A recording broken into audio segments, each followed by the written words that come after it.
The 2014 NBA draft class was seen by many going into that offseason as one of the most stacked draft classes the league had seen since the 2003 draft, which featured the likes of LeBron James, Carmelo Anthony, Chris Bosh, and Dwayne Wade, among others, of course. And despite maybe not being as bad as the draft class that preceded them in 2013, this class definitely did not live up to the hype, as at least relates to the majority of the top picks from that draft. Obviously, Nikola Jokic ended up becoming a superstar and one of the best players in the NBA currently, but he was drafted in the second round. Most of the guys that ended up going into the lottery didn't really amount to much, so in this video, we're going to be continuing my series of redrafting the last 10 NBA drafts, and in this one, fixing the 2014 class. If you're new to the channel and enjoy the content, then feel free to subscribe to help the channel grow, and in return, I'll be providing more NBA content like this all season long. Now, the 2014 draft class, like I mentioned, seen as a very stacked class, there were two, what appeared to be at that time, generational talent level players that every tanking team was going after. As I've said before, yes, hashtag tank for Wiggins and hashtag tank for Parker.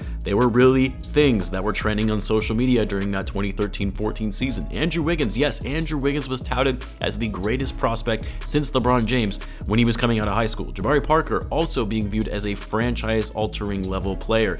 And yet, fast forward to today, while Wiggins is a good player, has really found himself a nice role in Golden State, by no means though has he lived up to the hype of being a future superstar and being the greatest prospect since LeBron James. And Jabari Parker is already out of the league. A lot had to do with injuries that really derailed his career, but he also just wasn't as good as many scouts thought he would be. So again, like the last draft, I'll only be redrafting the top 10 picks, and starting at number 1, the Cleveland Cavaliers are going to select Nikola Jokic. Now, this was a tough one because obviously we know Joel Embiid is also a top 5 player in the NBA, a superstar in his own right, is pretty on par with Jokic in terms of the sheer dominance and impact that he has on the court. But if I had to choose between the two, who the Cavs would take here, it's going to be Jokic. Again, Wiggins was ultimately selected with the number 1 pick, and then was subsequently traded to the Timberwolves for that Kevin Love trade, which, by the way, could you imagine, which yes, I know would never have happened because Jokic was nowhere near being projected to be a number 1 pick at that time. But in this alternate universe, and knowing what we now know of Nikola Jokic, could you imagine a team of Jokic, Giannis, because remember, the Cavs also had the number 1 pick in 2013, but drafted the biggest bust of all time in Anthony Bennett, and in a redraft, we took Giannis number 1 overall for the Cavs. So Jokic, Giannis, a young Kyrie Irving, and also LeBron James. And then to have that team rival the Warriors dynasty, you're talking about one of the greatest dynasty battles year after year in the NBA Finals. Granted, yes, Giannis and Jokic took some time to develop, so it's not like they would be playing like they are today, but building that team for the future, pairing Giannis and Jokic together, my God, that would have been one of the funnest teams to watch. But anyway, delusions aside, the Cavs take Jokic number 1 overall in a redraft, which makes number 2 pretty easy in this instance.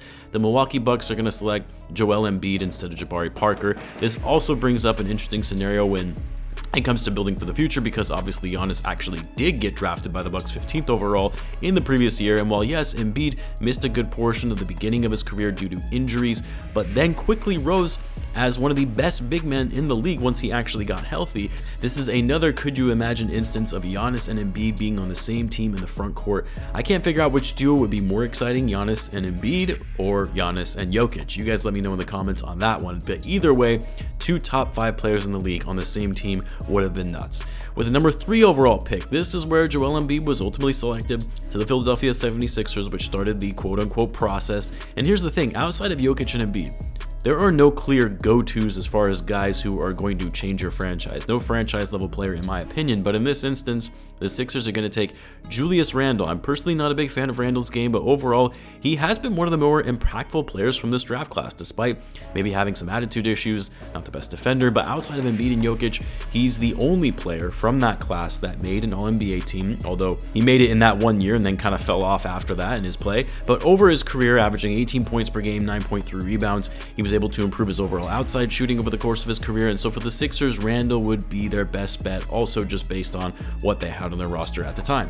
With the number 4 pick, this is where the Orlando Magic took Aaron Gordon, number 4 overall, which wasn't a terrible pick. Aaron Gordon has actually been a nice role player, super athletic, decent scorer, and okay defender, but he's, again, really been more of a role player, not something you would want from a number 4 pick. So instead, the Magic are going to draft Andrew Wiggins here with the 4th overall pick. Obviously, Wiggins went number 1 overall, as I mentioned, didn't live up to the hype for what people thought he would become coming out of high school, was super gifted, a talented player, but a lot of times was seen as being lazy on defense during his time with the Timberwolves. Wasn't the most efficient despite putting up over 20 points per game. He was durable, like he hardly ever got injured and missed games, but he just was never really that good. Never made an all-star team outside of winning Rookie of the Year.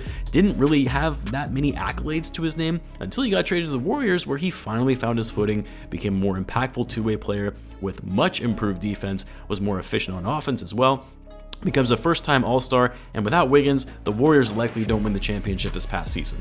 But anyway, the Magic would take Wiggins 4th overall here instead of Aaron Gordon. Now at number 5, the Utah Jazz took the Australian phenom at the time in Dante Exum, and right away it was clear that was a mistake. Exum just never really found his footing in the NBA, struggled with injuries as well, but even the injuries aside, he was not worthy of a top 5 pick. So instead, the Jazz are going to take Zach Lavine here with the 5th pick, who ended up going 13th overall in that draft to the Timberwolves. I'm sure a lot of my fellow Bulls fans are going to come at me in the comments saying, how dare I have Randall and Wiggins selected over Lavine? Well, Lavine, while yes, is an incredible player, insanely gifted, an elite level scorer, great finisher at the rim.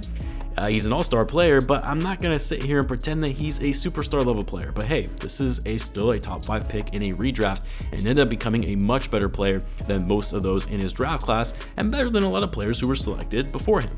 Moving on to the number 6 pick though, this is where the Boston Celtics selected Marcus Smart. And you know what?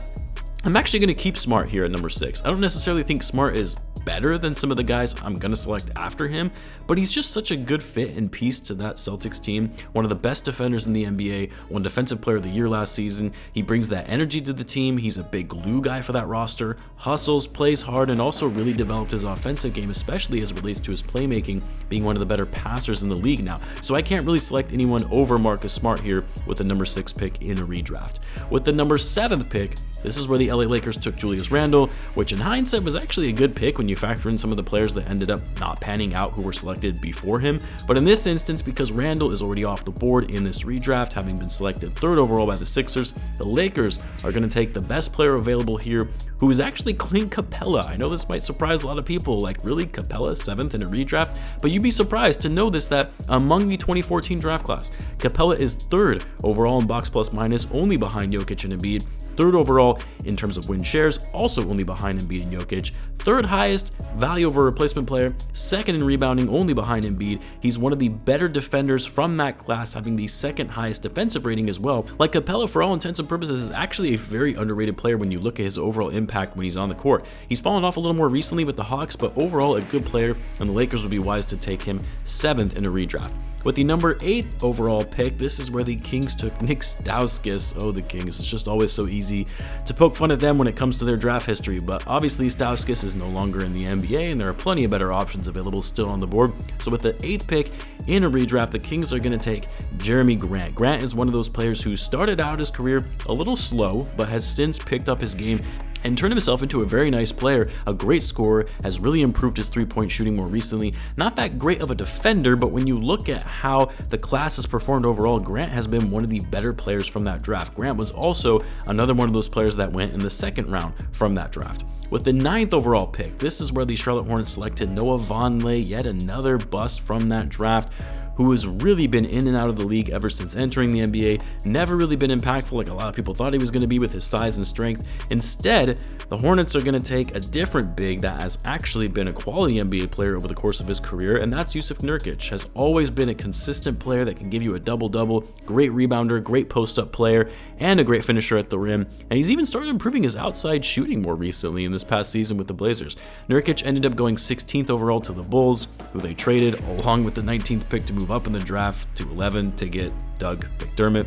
Yeah, but Nurkic being redrafted at number 9 would have actually been a solid pickup for the Hornets, who have always really struggled to acquire quality centers. And then finally, with the number 10 pick, the Sixers selected Elfrid Payton, 10th overall, who then got moved to the Orlando Magic. Payton, another one of these players that had a lot of potential, a good passing guard, but often just committed too many turnovers, wasn't efficient on offense, couldn't shoot well from deep, wasn't the best decision maker at times, and the Magic ultimately later moved on from him in exchange for a 2nd round pick. But But instead, which I guess would be a little weird, but the Magic are going to take Aaron Gordon, who they took 4th in that actual draft. But in this redraft, we had them taking Wiggins 4th. So they take Gordon along with Wiggins. You add them both to Vucevic, who they had recently traded for at that time. That's a pretty decent, solid young core. Not sure they would have really made a lot of noise in terms of making any deep playoff runs, but a solid and fun team nonetheless. Other guys that likely would have gone to the lottery in a redraft based on who would have still been available on the board: Spencer Dinwiddie, Jordan Clarkson, Bogdanovic, all players who were all selected